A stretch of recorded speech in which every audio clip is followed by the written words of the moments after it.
عزیز طلبہ و طالبات، السلام علیکم ورحمۃ اللہ۔ آج ہماری گفتگو کا موضوع ہے محمد حسین آزاد کی حالات زندگی اور شہری خدمات۔ محمد حسین آزاد 1830 عیسوی میں دلی میں پیدا ہوئے۔ محمد حسین آزاد 1830 عیسوی میں دلی میں پیدا ہوئے۔ آپ کے والد کا نام مولوی محمد باقر تھا۔ آپ کے والد نے اردو کا پہلا اخبار دہلی اردو اخبار 1856 عیسوی میں شائع کیا۔ آزاد نے تعلیم دہلی کالج میں آزاد نے عربی و فارسی کی تعلیم دہلی کالج میں حاصل کی اور اردو نظم و نثر لکھنے کی استعداد انہوں نے اسی کالج میں بہم پہنچائی۔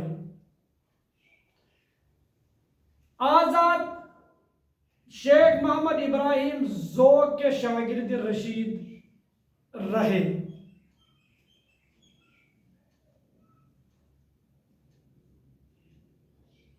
1857 عیسوی کے ہنگامے میں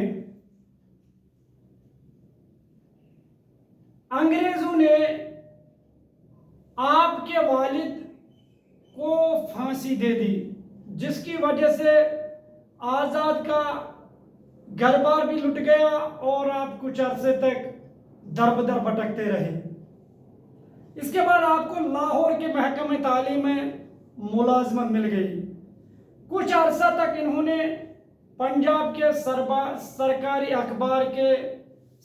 اخبار میں ایڈیٹر کی حیثیت سے بھی کام کیا۔ اس کے بعد آپ کو لاہور کے کالج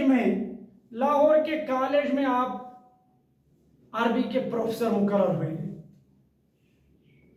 1887 عیسوی میں ملکہ وکٹوریہ کی پہلی جبلی کے موقع پر آپ کو شمس العلماء کا خطاب دیا گیا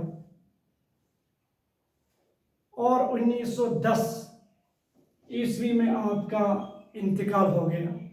تو یہ تو تھی محمد حسین آزاد کی حالات زندگی۔ اب ہم شہری خدمات پر بات کریں گے۔ اب ہم محمد حسین آزاد کی شہری خدمات پر بات کریں گے۔ محمد حسین آزاد بہترین شاعر ہونے کے ساتھ ساتھ ایک بڑے ادیب بھی تھی۔ آپ کی تحریر دلچسپ اور پرکشش ہونے کے ساتھ ساتھ بے تکلف اور سادہ ہے۔ آپ کی تحریر پر انگریزی اور فارسی کی سادہ گوئی اور بے تکلفی کا حسن بھی موجود ہے۔ آپ اپنی تحریروں میں ایک خاص قسم کی موسیقی پیدا کرتے ہیں جو پڑھنے والے کو اپنی طرف کھینچتی ہے۔ انہوں نے انجمن پنجاب کی بنیاد ڈالی اور ایک نئے طرز کے مشاعروں کی بنیاد ڈالی اور ان مشاعروں میں کافی نظمیں پڑھی گئی۔ ان مشاعروں میں اس نے بھی کافی تعداد میں نظمیں پڑھی ہیں، جن میں شب قدر، موسم زمستان، حب وطن طرز کی نظمیں ہیں۔ انہوں نے نثر میں آب حیات کتاب لکھ کر اردو کے شاعروں اور ادیبوں کی سوانح کو محفوظ کر دیا۔ اس کے علاوہ آپ کی نثری کتابوں میں سخندان پارس، نیرنگ خیال اور دربار اکبری بہت مشہور ہے۔ تو یہ تو تھی محمد حسین آزاد کی حالات زندگی اور شہری خدمات۔ مجھے امید ہے کہ آپ کو اچھی طریقے سے یہ سمجھ آیا ہوگا۔